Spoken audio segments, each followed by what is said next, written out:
Hello everyone. आज के इस वीडियो में हम बात करने वाले हैं सैडे मैक आईक्यू के बारे में। तो दोस्तों इस आईक्यू के अलॉटमेंट हो चुके हैं, लेकिन कल के दिन में इस कंपनी के होने जा रही है लिस्टिंग बीएसई और एनएसई के एक्सचेंज के ऊपर। और उसी वजह से आज रात भर जितने भी अलॉटमेंट वाले हैं वो बिल्कुल पैनिक सिचुएशन में रहेंगे, क्योंकि इसका जीएमपी दोस्तों जो पहले क्रैश हो गया था वो अब फिर से रॉकेट हो चुका है। लेकिन एक लॉट साइज पर कितने परसेंट के प्रीमियम इस टाइम चल रहे हैं उन्हें तो हम जानेंगे, लेकिन दोस्तों उससे पहले हम ये भी जानेंगे कि लिस्टिंग डे स्ट्रेटेजी आपको कैसे अपनानी है। तो दोस्तों आप जरूर वीडियो का अंत तक बने रहे। आज का ये वीडियो इस आईक्यू में जिनको अलॉटमेंट हुआ है उनके लिए काफी ज्यादा इंपॉर्टेंट रहने वाली है।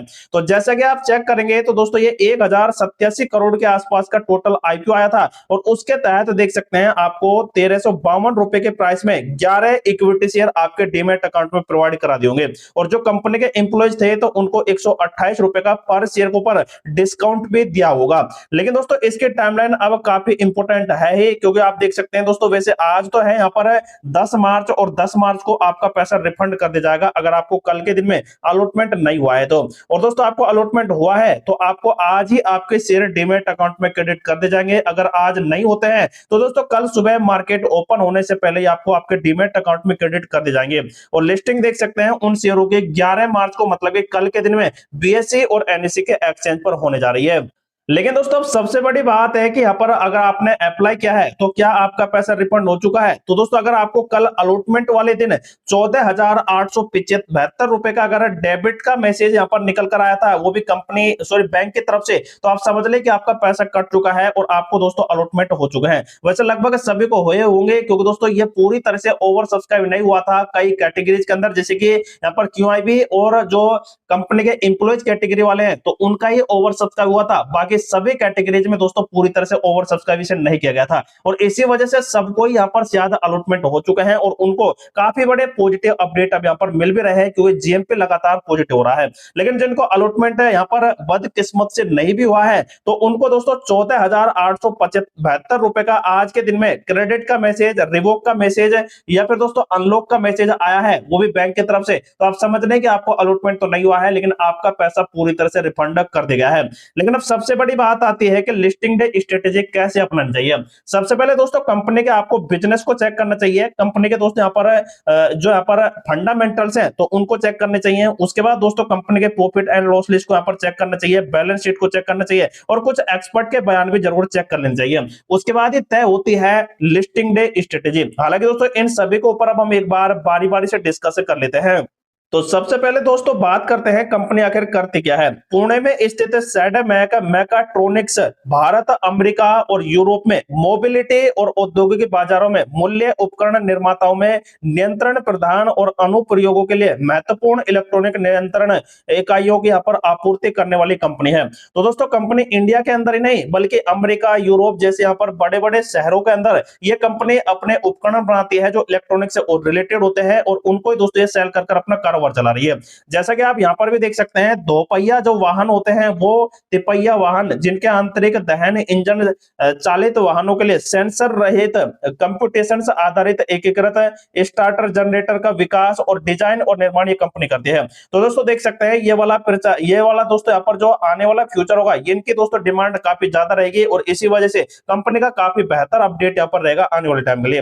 लेकिन दोस्तों कंपनी के ग्राहकों में टीवीएस मोटर कंपनी, उसके बाद बजाज ऑटो, और देख सकते हैं कई सारी यहाँ पर बड़ी बड़ी दिग्गज कंपनियों के नाम आपको देखने को मिल रहे हैं, जिनसे दोस्तों कंपनी का काफी बड़ा व्यापार चल रहा है, और इनको दोस्तों कंपनी अपने प्रोडक्ट बेचकर काफी अच्छे यहाँ पर जनरेट कर रही है अपने पोर्टफोलियो को। लेकिन दोस्तों इन वाले आंकड़ों को देखने के बाद अगर आप कंपनी के फंडामेंटल को चेक करते हैं तो कुछ इस प्रकार से है। जैसे कि आप देखेंगे तो मार्केट कैप लगभग 6,000 करोड़ के आसपास का है। कंपनी का आरओसी है जो 24% का, और आरओई है जो 22% का है। मतलब कि कंपनी अपने फंड का यूज कर एफिशिएंसी तरीके से अपने बिजनेस मॉडल को बढ़ा रही है और बिजनेस को डाइवर्सिफाई करते हुए यहाँ पर दिखाई दे रही है। उसके बाद दोस्तों कंपनी पर कर्जा है 64 करोड़ का, लेकिन कंपनी के पास रिजर्व है 303 करोड़ के, और कैश फ्लो कंपनी के पास 8 करोड़ का है। तो कंपनी जब चाहे दोस्तों इस कर्जे को भी एक झटके से यहाँ पर चुका सकते हैं। तो देखा जाए तो दोस्तों कंपनी का फंडामेंटल काफी बेहतर देखने को मिले।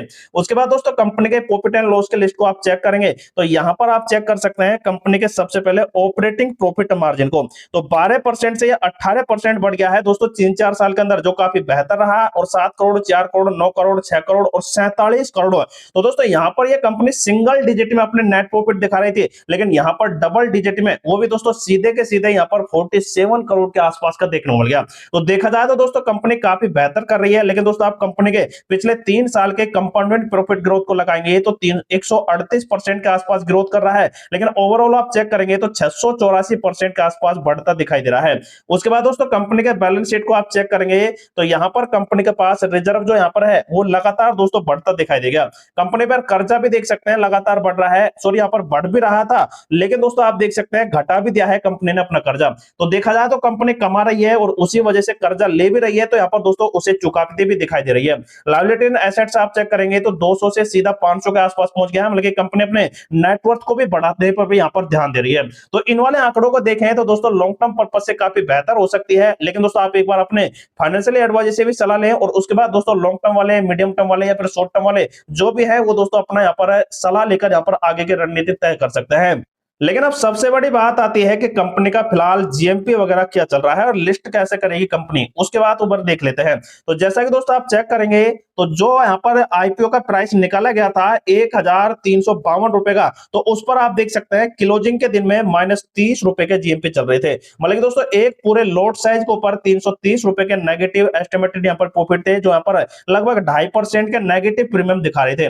लेकिन दोस्तों आप ओवरऑल आप चेक करेंगे इस वाले आईपीओ को तो देख सकते हैं यहाँ पर आज 10 तारीख है और 1352 रुपए पर 85 रुपए का जीएमपी चल रहा है। वैसे दोस्तों सबसे हाईएस्ट जो इसका जीएमपी था वो 130 रुपए का था जब ये दोस्तों आईपीओ चर्चा में आया था। तो उसके बाद दोस्तों आप देख सकते हैं 130 से भी अभी वैसे नीचे ही है, 85 रुपए के आसपास है। और कल भी दोस्तों 73 रुपए के बजाय यह लगभग 12 रुपए के आसपास बढ़ गया। तो 1352 रुपए पर अगर 85 रुपए के जीएमपी को लगाएं तो लगभग 6-6.5% के यहाँ पर प्रीमियम बनते दिखाई दे रहे हैं लिस्टिंग के लिए, जो आप देख सकते हैं पूरे लोड साइज पर आपको 935 रुपए का एस्टिमेटेड प्रॉफिट यहाँ पर दिला सकता है। तो इस प्रकार देख सकते हैं फिलहाल जीएमपी यहाँ पर चल रहे हैं। लेकिन अब सबसे बड़ी बात आती है कि कंपनी आखिर लिस्ट कैसे करेगी। तो दोस्तों यहाँ पर जो आपको इस टाइम 1352 रुपए का जो प्राइस मिल रहा है इसी के अनुसार ही दोस्तों कंपनी वैसे लिस्ट करेगी। लेकिन दोस्तों जो सुबह का टाइम रहेगा कल के दिन में 9:30 बजे से और 10 बजे के बीच में, तो उस टाइम के बीच में आपको यहाँ पर बिड लगाने के यहाँ पर खुलेगा यह वाला आईपीओ। जैसे कि दोस्तों यहाँ पर जिनको अलॉटमेंट हुआ है तो वो सेल करने के बिड लगा सकते हैं, लेकिन जिनको अलॉटमेंट नहीं हुआ है तो वो दोस्तों इसमें और भी खरीदारी कर सकते हैं, तो उनके लिए दोस्तों ये बिड यहाँ पर लगा सकते हैं। लेकिन दोस्तों उस टाइमिंग के अंदर जिस प्राइस पर सबसे ज्यादा सेल बाय का यहाँ पर बिड लगेगा उसी प्राइस को लॉक कर दिया जाएगा और कंपनी दोस्तों लिस्ट कर जाएगी बीएसई और एनएसई के एक्सचेंज के ऊपर। अब जैसे कि दोस्तों यहाँ पर इसी जीएमपी को अगर लगा लें इस प्राइस के ऊपर तो 1437 रुपए के यहाँ पर बन रहे हैं एस्टिमेटेड लिस्टिंग अब प्राइस है। लेकिन दोस्तों 1437 पर ही अगर दोस्तों सबसे ज्यादा सेल बाय के ऑर्डर लगते हैं तो आप समझ लें कि दोस्तों इसी वाले प्राइस को लॉक कर दिया जाएगा और कंपनी इसी पर लिस्ट कर जाएगी। तो इस प्रकार दोस्तों देख सकते हैं कंपनी के लिस्टिंग डे स्ट्रेटेजी यहाँ पर रह सकते हैं। तो ये थे दोस्तों इस आईपीओ को लेकर आज के अपडेट जो आपके साथ डिस्कस किए हैं। लेकिन अब जो भी अपडेट्स होंगे वो आपको नेक्स्ट वीडियो प्रोवाइड कराते जाएंगे, तो आप जरूर हमारे चैनल को सब्सक्राइब कर रखें।